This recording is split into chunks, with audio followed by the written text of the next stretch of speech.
بسم اللہ الرحمن الرحیم۔ بنگلہ دیش میں 12 فروری کے پارلیمانی انتخابات کے قریب آتے ہی بھارت اور بنگلہ دیش کے درمیان گزشتہ 1.5 سال کے دوران تیزی سے خراب ہونے والے تعلقات بھارتی پنڈتوں کے لیے درد سر بن گئے ہیں۔ 5 دہائیوں سے ایک دوسرے کے قریبی اتحادی ہمسایہ ملکوں کے درمیان یہ دراڑ 2024 میں بنگلہ دیش کی سابق بھارت نواز رہنما شیخ حسینہ کی معزولی کے بعد خلیج کی شکل اختیار کر گئی ہے۔ بھارتی خفیہ ایجنسی را اور عوامی لیگ کے کارندوں کے ہاتھوں یکے بعد دیگر 2 طالب علم رہنماؤں کی شہادتوں کے بعد تناؤ میں نمایاں اضافہ ہوا ہے۔ دونوں ممالک کے درمیان ویزا آپریشن کو باہمی طور پر معطل کر دیا گیا ہے اور یہ تناؤ اب کھیلوں تک پھیل گیا ہے۔ بنگلہ دیشی کرکٹ بورڈ نے بھارت کی انڈین پریمیئر لیگ کا بائیکاٹ کر دیا ہے اور اپنے T20 ورلڈ کپ کے میچوں کو غیر جانبدار مقامات پر منتقلی کا مطالبہ کر رہا ہے۔ بنگلہ دیش کے عبوری رہنما محمد یونس نے بھارت کے ساتھ تعلقات برقرار رکھتے ہوئے سیاسی استحکام برقرار رکھنے کے لیے جدوجہد کی ہے، مگر بھارت کی ہندوتوا پرست مودی حکومت نے حسینہ کی حوالگی یا ان کی پارٹی کے رہنماؤں کو بھارتی سرزمین سے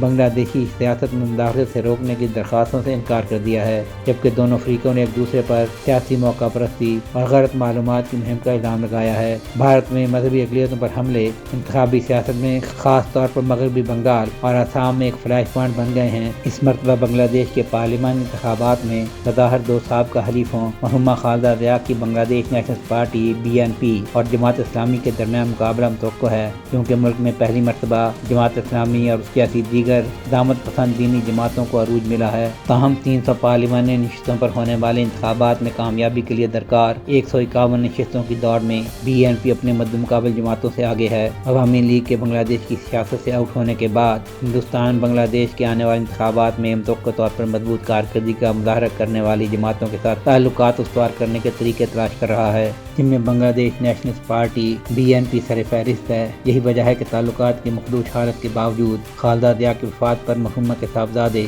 طارق رحمان سے تعزیت کے لیے بھارتی وزیر خارجہ ایس جے شنکر دوڑتے ہوئے ڈھاکہ پہنچے ہیں، مگر اس کا کیا ہو کہ BNP کا جھکاؤ ہمیشہ پاکستان کی جانب رہا ہے اور اس وقت دونوں بھائیوں کے تعلقات ہر آنے والے دن میں نئی بلندیوں کو چھو رہے ہیں۔ بھارت کا درد سر یہ ہے کہ سیاسی تبدیلیوں، گھریلو دباؤ اور بنگلہ دیش میں بڑھتے ہوئے اسلامی اور بھارت مخالف سرسوخ کے درمیان 4500 کلومیٹر طویل مشترکہ سرحد رکھنے والے تاریخی طور پر قریبی پڑوسی کے ساتھ تعلقات کو کیسے سنبھالا جائے۔ سہیل شہریار، پاک تخت نیوز۔